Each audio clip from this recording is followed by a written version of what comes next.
Welcome to Spartan Athlete here on the Spartan Up podcast. We talk to some of the best athletes in the business. They're going to give you tips and tricks and techniques on ways for you to conquer the course.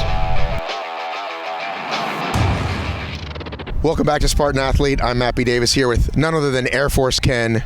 How's it going, dude? It's great. It's a great day. The last time we sat down, we talked a lot about a winning mindset. Can we talk a little bit about that? Well, I think a winning mindset transcends anything that you're doing.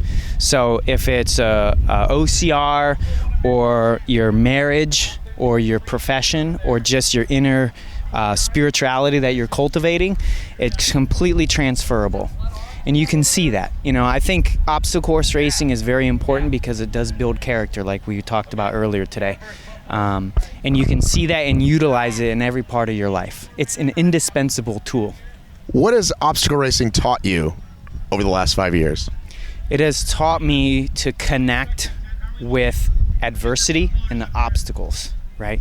To connect with something that challenges me and builds me as a person instead of complaining about it or avoiding it. I embrace it because it builds me as a person. And I do that in every part of my life. Can you talk about what it's like to come out of the other end of a failure? You have two options when you have a failure, right? It can disenfranchise you or it can empower you. Right? You can blame the circumstances and the designs or other people, or you can say, you know, I didn't work hard enough, I didn't plan well enough, or I can use this as a tool to build me as a person.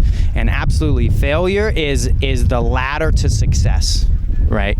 And it's a lesson. I always talk about, even if I, do something, I fail, I lose money, or, I lose a character or face or whatever, that's the cost of the next success, right? It's cost of doing business. Failure, I can't emphasize that enough. You can look at someone and however they deal with failure, you can predict whether it'll be in 1 year, in 5 years, in 10 years, how they deal with that and how they approach it. So you're a man with a wife and children and a busy job and travel. How do you balance all of that? It's difficult, but it's an art form and it's very rewarding, right? And so with my family, we try to make everything synergistic, which means is if I'm doing an activity or we're doing something, we want it to benefit 2, 3, 4 other areas, right? So if I'm at work at my desk, I'm doing crunches, right? Or if I'm in a plane, I'm doing my work for work.